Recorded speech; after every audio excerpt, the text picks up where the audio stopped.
How's it going, guys? Guess what?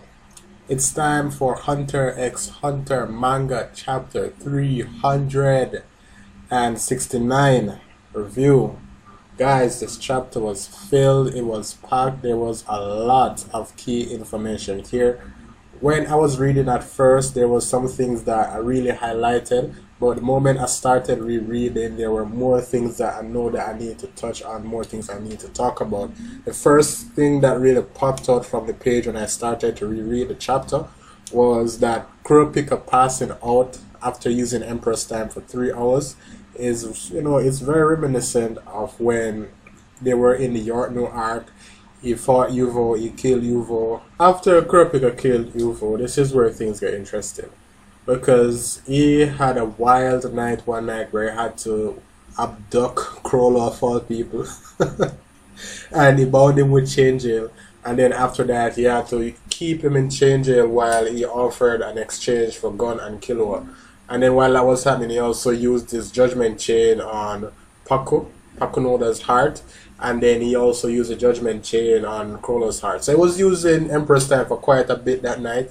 And there was a lot of emotional stress on Kurapika as well. The thing that really hit him while he was there and realized that the troop was there was that he decided, I'm going to kill them. Like, that's what he was living for. That's what he was training for. That's where he got his strength from. And then when he realized that the troop was killed, especially on a night where he had to... This is painful, guys. On a night where he had to buy by the eyes of a Kurta that he won't even get. He's buying it for someone to store away and praise like his prized possession and talk about. On a night like that where he lost his desire to fight Crawler. Because he wanted to fight Crawler. He knew where Crawler was. He was right outside the door. And then Mr. Batteria. No, it's not Batteria. But the boss's father called and said, what, come take care of the boss and stuff like that. So he had to turn back. He never got to fight Crawler. He learned that the spiders were dead. He had to buy the eye of his brethren for someone to prize and hold as it is some gift and not someone's eye. Like, he was going through a lot of emotional stress at that moment. And then, he realized that, what, the troop is not dead. It's still on, I can go get them. Like, there was a lot going on for Kurapika. So the emotional stress coupled with the physical strain that comes with Emperor's Time suggests that's why he had the fever for days and he was out as well. I think he was out for an entire day, in fact. Because when he was up and at it again, Gun and Clover already gone to the auction to go and get Greed Island. Now, why is this important? In this situation, he used Emperor's Time for 3 hours and he was out for 9 hours. And that's a combination of 12 hours that he was out for. Now, the reason why this is interesting is because if I remember correctly, the conversion rate for Emperor's Time and lifespan is 150 days taken for an hour of Emperor's Time. Is that it? Now, if that's what the exchange rate is, it's quite generous, you might add. Because Emperor's Time really is a trump card, guys. Think about it. You're in a situation where you're fighting a manipulator and you can't win. You can simply use Emperor's Time and change to an emitter. So it's really a trump card. So if that's the exchange rate, then it's very handy if it's used properly. The idea is that it's not all good news because Emperor's Time is possible using a restriction I'm getting to understand. The reason why I think it's a restriction is in the chapter where Kurapika not Kurapika, but Queen Oito deactivated the Stealth Dolphin. Kurapika deactivated Emperor's Time, and when the ability came back, that Stealth Dolphin came back to Kurapika. It was at that time that he started to feel a strain on his body and was saying that I guess that even with these restrictions, the strain on my body can be deviated or lessened, something like that. So I'm thinking that Emperor's Time is possible from a restriction. And given its power, I don't find that very hard to believe. Now, the idea is that even though it's taking less of a toll on his body, the amount of time it takes away from his life is still there. So going forward, we have to be careful with how we use Emperor's Time. Even Kurapika said that. He said that, it's a very dangerous double-edged sword. I have to be careful how I use this armor. It might cost me my life.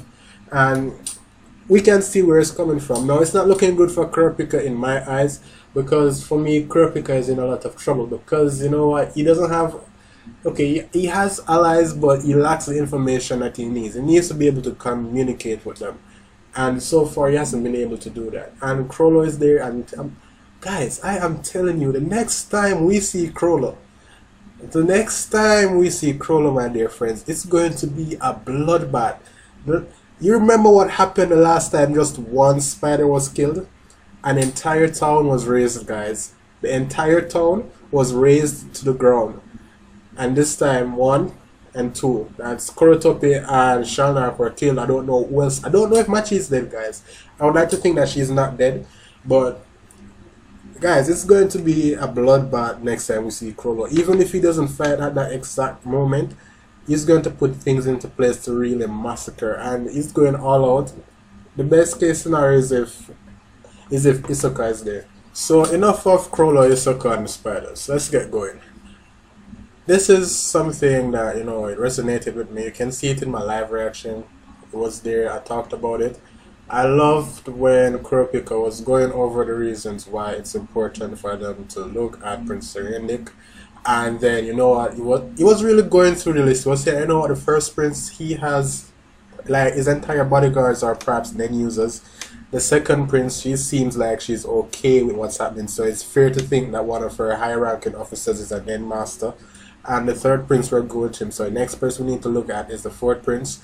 And we don't have a lot of time. And then, guys, you see what happened there? The Nen beast literally ate the cockroach and disabled Stealth Dolphin. Guys, this is big. Because it shows just how versatile the Nen beasts are. And remember that in the last chapter, a prince was killed. It shows us how, I'm telling you, the tenacity of these Nen beasts are going to be a problem for the adults and the children. Because they're parasitic Nen beasts, the children are going to have a tough time using their Nen beasts to protect them if they're up against an adult. Now, I won't dwell on that too much because, we went through all the stuff and we did see where the Nen beast just popped up in the vent and ate the cockroach. We never saw when it ate the cockroach, but we saw when it appeared and we heard the end result of it. And this is so important because the Nen beast was there in spirit. Now, we know that Nen beasts take a physical form sometime, but you can't see them unless you have Nen. So it's like they border on the spiritual and the physical world. That's what I'm getting at. And you know what? I won't dwell too much on this because it might start to confuse me. But the way that he got into the ducts, you could see only a part of its head. The rest of it was in the structure. It wasn't there. But it was like a projection from the actual Nen beast and it got there. So I'm not certain what category that fall under. Given I don't even know if Nen beasts have a category. There's so much information left for me to get on this, guys. But the idea is that the versatility of the Nen beast here in protecting Prince Serendik is something interesting. But have a thought, guys. I do not know if it's possible after learning Nen for you to communicate with your Nen beast. I'm thinking it should be, given that they are your Nen beast, but you can't give them orders. That was one of the rules. And they don't arm other people with Nen beasts. That was another rule. So I'm not certain if you can see them. If you are the Nen, well, you can see them, but I'm not certain if you can see through their eyes. So yeah, Kurapika was saying to Queen Oito the reasons why they must scout Prince Serendik. So the Queen was skeptical about it. She wasn't sure if it was the right thing to do. She thought Kurapika was being selfish.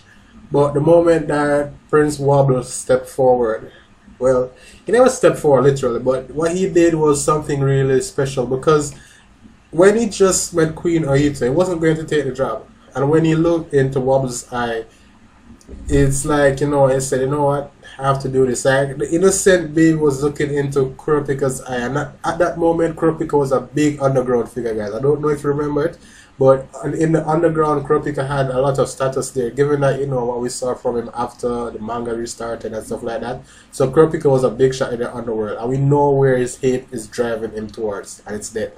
It's so special that an innocent baby can influence Kurapika in such a way that it allows him to rethink life. I think that's what's happening there. And when we came to this chapter and the baby helped his mother to decide that, you know what, let's actually go after the fourth prince. That was also something special for me. I like the way this is developing. Now, the other thing I want to look at before I tune out of this review, because I don't like my reviews being too long, is at the end of the chapter, we did see, well, forgive me, guys, the Queen knows Nen. Queen Oito knows Nen. So forgive me for skipping that. Oh, that is like big damn news. That is big news. Forgive me. But I'm saying that the guard that's sent there from Prince Terry, those two guards are there to kill. There are another two guards that can use men, and then there are the rest of fools and the guys from the Hunter Association.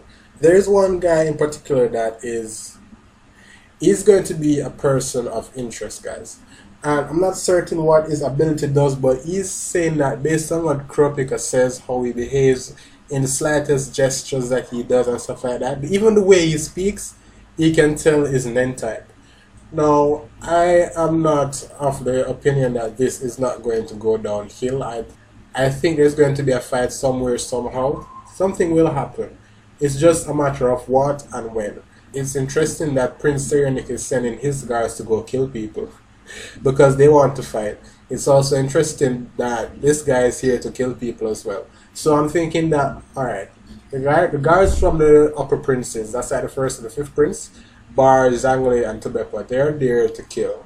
The other guys are there to learn because those are the guys who doesn't know anything about Nen. The other guys who know about Nen are there to kill and eliminate the competition. It makes much sense because the idea that Kurapika had for teaching Nen is to delay the survival war for as long as possible. Because if everyone knows about Nen, then the advantage for those who do know Nen over those who don't know Nen will be diminished and they won't be able to act recklessly. This is what we've been covering over the chapters, guys. So it's been there and we knew about this. Now the idea is that Kurapika is going to be a target, but he is going to have allies because I think that Biscuit and Hanzo and all the other guys are going to be there as well. The prince that died last week, there's much more to come from that, but I'm not certain where it's heading as yet. And I won't make a fool of myself in making theories on Hunter x Hunter. Yoshihiro Togashi is too great. When I'm absolutely certain, I put out a video.